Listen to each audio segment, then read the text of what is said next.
Для просмотра первой части мастер-класса жми на подсказку в правом верхнем углу экрана, либо переходи по ссылке в описании.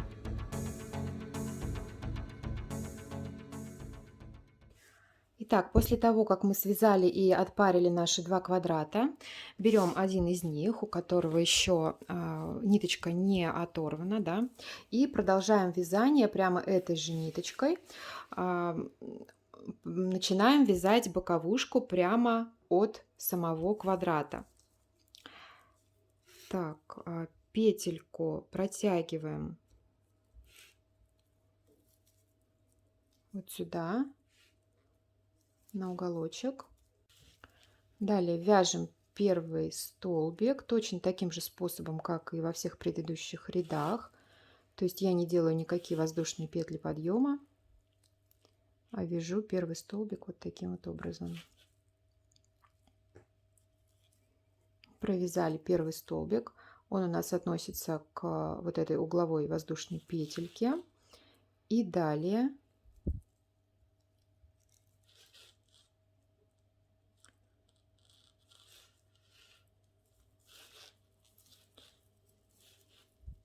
вяжем одинарные столбики с накидом. То есть мы сейчас будем обвязывать наш квадрат с 3 сторон. То есть вот таким вот образом одну сторону обвяжем, далее перейдем сюда и вот сюда. Прибавки при этом по углам мы делать не будем.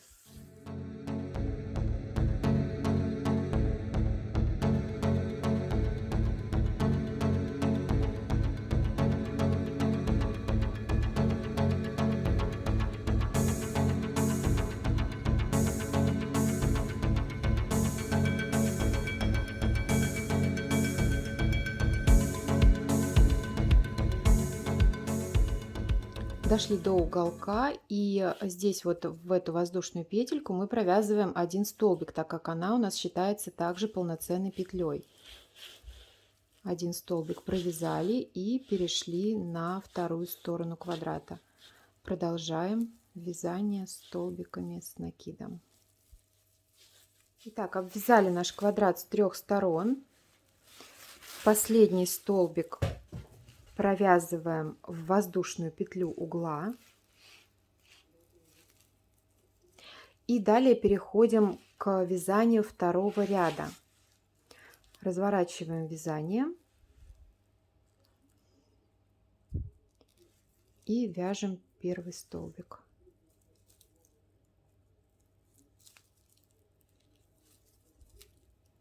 И далее снова вяжем одинарные столбики с накидом до конца ряда. То есть таким образом мы вяжем нашу боковушку такими поворотными длинными рядами до желаемого размера. Итак, я связала боковушку. У меня получилось 5 рядочков. На этом у меня уже почти закончилась раффия. И мне уже не хочется покупать еще один моточек. Я на этом остановлюсь. И получилась у меня боковушечка шириной 7 сантиметров. Ну, в принципе, мне этого достаточно. Теперь мы эту детальку снова отпариваем, то есть саму боковушку нам нужно тоже обязательно отпарить, а потом уже будем пришивать к ней второй квадрат. Вот они, мои отпаренные детальки. Вот он, мой второй квадратик. Вот моя боковушка. Вообще изделия из рафии я настоятельно рекомендую отпаривать, потому что разница между пропаренной и не пропаренной деталью, она колоссальна. И изделия в пропаренном виде очень хорошо равняются руками. То есть вы отпарили деталь и тут же, пока она еще горячая, выравниваете ее ручками и придаете форму такую, как вам нужно. Далее, как видите, я здесь ниточку обрезать не стала.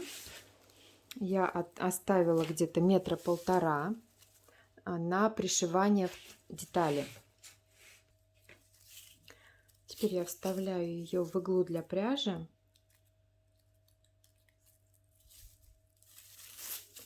и начинаю пришивать. Значит, детали располагаю лицевыми сторонами вверх, то есть шов я буду делать по лицевой стороне.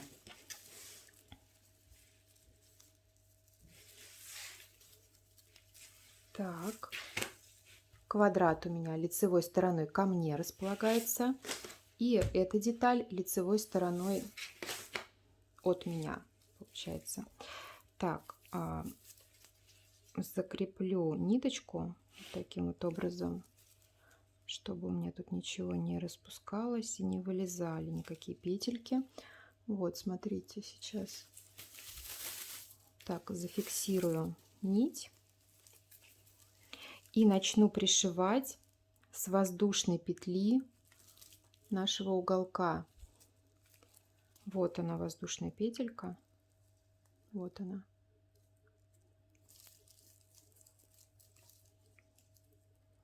Захватываю переднюю полупетлю, которая ближе ко мне. Здесь захватываю дальнюю полупетельку. Так. И делаю первый шов. Дальше следующая петля.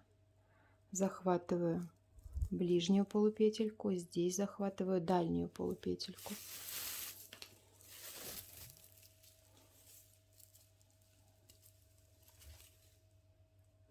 И следующая ближняя полупетелька и дальняя полупетелька.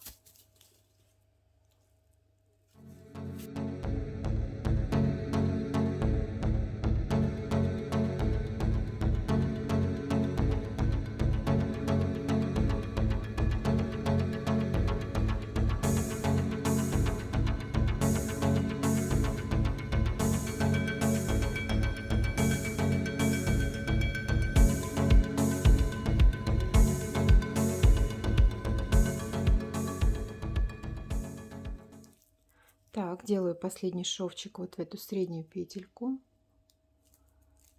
И вот здесь вот захватываю какую-нибудь вот петельку, которую удобно захватить.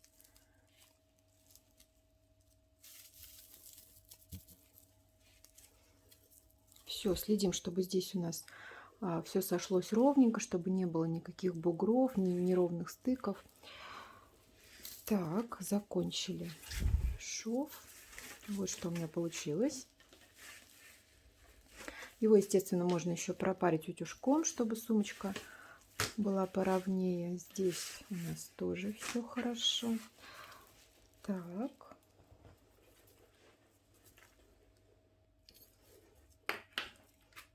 Отрезаем ниточку.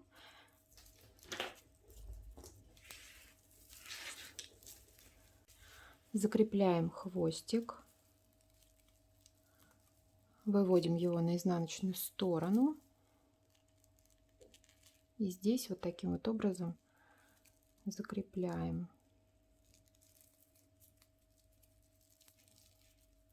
Так, смотрите, делаю петельку и в эту петельку протягиваю хвостик. Затягиваю. И теперь его можно спрятать вот здесь вот в шве с изнаночной стороны.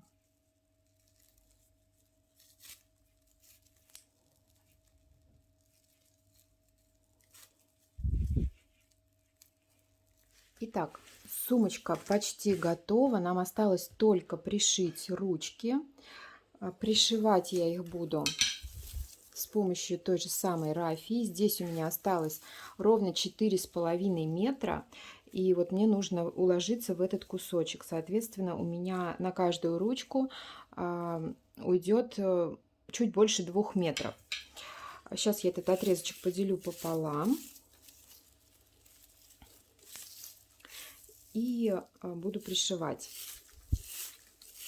Итак, вставила ниточку. Здесь у меня чуть больше 2 метров отрезочек. Ручка у меня шириной, вот внутренняя ширина, которая нам понадобится, да, для пришивания, 18 сантиметров. Вот для такой ширины я оставила ниточку чуть больше 2 метров, где-то 2,20 у меня здесь. И смотрите, я уже распределила петельки. Маркерами я обозначила границы пришивания моей ручки.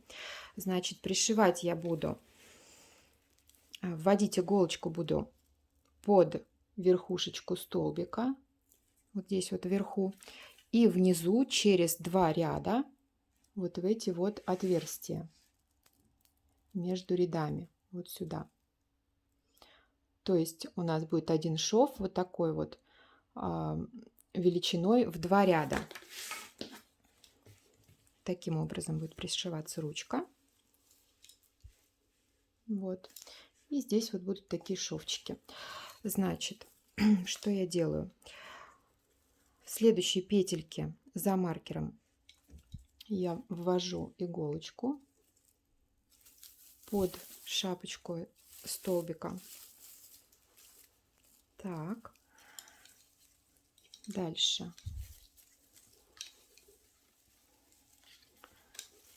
Таким вот образом прикладываю ручку и ищу, значит, отверстие 2 рядами ниже, которое будет находиться на уровне вот с этим столбиком, точнее с верхушечкой столбика. И вставляю иголочку.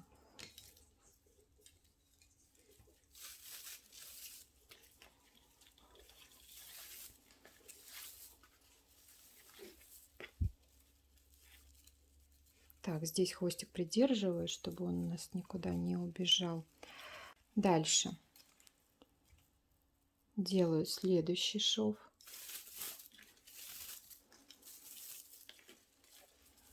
Так, здесь нахожу следующее отверстие и в него.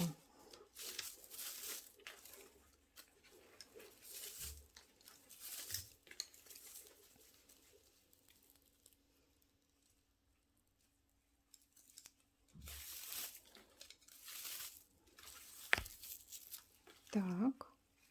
Ну и, собственно говоря, таким образом пришиваем ручку до конца. У меня будет 29 таких шовчиков. То есть у меня между вот этими маркерами находится 29 петелек.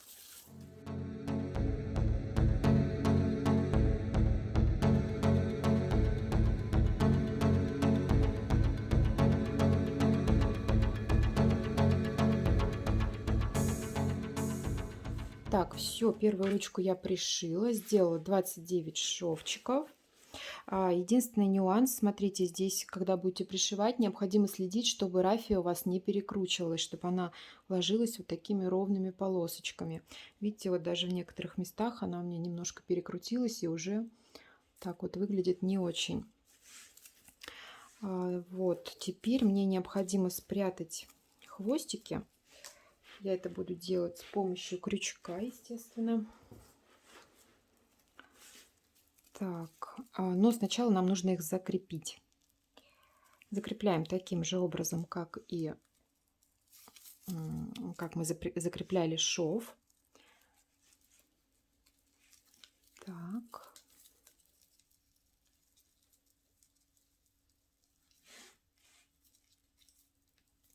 Так.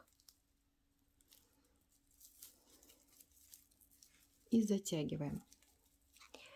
И все, теперь прячем хвостик между петельками. И с этой стороны делаем то же самое. Ну что ж, моя сумочка на этом готова. Я пришила обе ручки. Значит, пропарила еще раз ее в готовом виде, разровняла все сгибы, разровняла еще разочек шов. Далее в моей сумочке также будет подкладка, по ней будет тоже видеоурок, но это уже в следующем видео. Если не хотите его пропустить, то обязательно подписывайтесь на канал, ставьте лайк и жмите колокольчик. Я благодарю вас за просмотр, надеюсь, что мой мастер-класс вам понравился и надеюсь, что у вас получатся такие же шикарные сумочки, как моя. Спасибо, что были вместе со мной и до встречи в следующем видео.